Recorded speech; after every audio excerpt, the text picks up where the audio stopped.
रासायनिक समीकरण का महत्व क्या है ना। तो इसमें देखिए हम लोग कि मैग्नीशियम प्लस ऑक्सीजन जब दोनों को विक्रिया करवाया गया ना तो हमारा ये क्या बना, मैग्नीशियम ऑक्साइड बना। अब ये मैग्नीशियम रिबन को जब हम चिमटे से पकड़ के उसको बर्नर से जला रहे थे, जलाया जाता है, तो जलाने के पश्चात उससे श्वेत चमकदार लौ निकलता है और जलने के बाद जो राख जैसा अवक्षेप प्राप्त होता है, जो हमारा क्या है, मैग्नीशियम ऑक्साइड है ना। तो ये जो हमारा मैग्नीशियम ऑक्साइड है ये क्या है, हमारा अभिकारक इसको बोलते हैं। अगर ये द्रव्यमान संरक्षण का नियम ये क्या कहता है कि अगर ये मान लेते हैं कि ये 5 ग्राम है तो उत्पाद में हमें कितना ग्राम प्राप्त होगा, 5 ग्राम। ना तो इस कारण से निर्माण होगा और ना ही इस कारण से कुछ इसमें कमी आएगा, विनाश होगा। द्रव्यमान संरक्षण का नियम वही बताता है कि अभिक्रिया में भाग ले रहे हैं अभिकारक, जितना क्वांटिटी में है उतना ही क्वांटिटी में उसको उत्पाद भी प्राप्त होगा, है ना।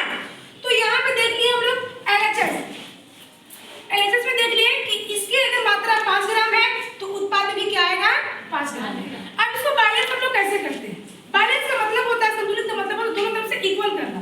जो भी हमारे यहाँ पे परमाणु है या अणु है उसकी मात्रा दोनों में समान होना चाहिए। तो देखिए मैग्नीशियम पहले हमारा क्या था, सिंगल है, ऑक्सीजन का 2 अणु है और यहाँ पे मैग्नीशियम ऑक्साइड क्या है, सिंगल है। तो इसको बैलेंस करने के लिए हम क्या करेंगे, अगर इसके आगे 2 लगाते हैं तो यहाँ पे देखेंगे मैग्नीशियम 2 हो गया, ऑक्सीजन में 2 अणु हो गया, तो यहाँ पे हमको क्या करना होगा, इसके आगे भी MgO के आगे भी क्या करना होगा, 2 लगाना होगा। तो इस तरह से हमारा मैग्नीशियम ऑक्साइड जो प्राप्त होगा वो बैलेंस हो गया, है ना। 2 लगा दी तो क्या हो गया, आपस में बैलेंस हो गया। अब अगला स्टेप में देखेंगे कि जिंक प्लस H2SO4 सल्फ्यूरिक अम्ल।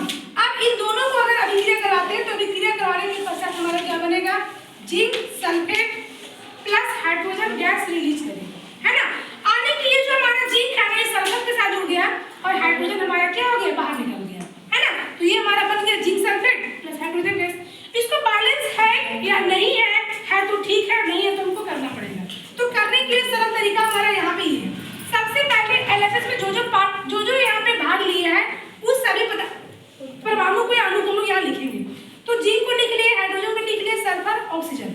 अब सब देखेंगे कितना कितना मात्रा में है। तो जिंक यहाँ पे सिंगल है, सिंगल अणु है तो सिंगल अणु लिखे, हाइड्रोजन 2 है तो 2 अणु लिखे, सल्फर 1 है तो 1 अणु लिखे और ऑक्सीजन 4 है तो 4 अणु लिखे। ठीक उसी प्रकार आरएचएस से बात कर लेंगे हम लोग। तो जो आरएचएस में जो भाग लिए हैं जैसे जिंक सल्फेट प्लस हाइड्रोजन उसको लिख लेंगे हम लोग अलग अलग करके। तो यहाँ पे जिंक देखिए कितना है भाई, 1 है, सल्फर भी 1 है और ऑक्सीजन 4 है और हाइड्रोजन 2 है। अब देखेंगे ना कि क्या इसमें आपस में अभिकारक और उत्पाद में कोई अणु ऐसा है जो कम बेसी है ना। तो देखते हैं कि दोनों आपस में क्या है, बराबर है, आने के लिए ऑलरेडी क्या है, बैलेंस है। इसको बैलेंस करने की जरूरत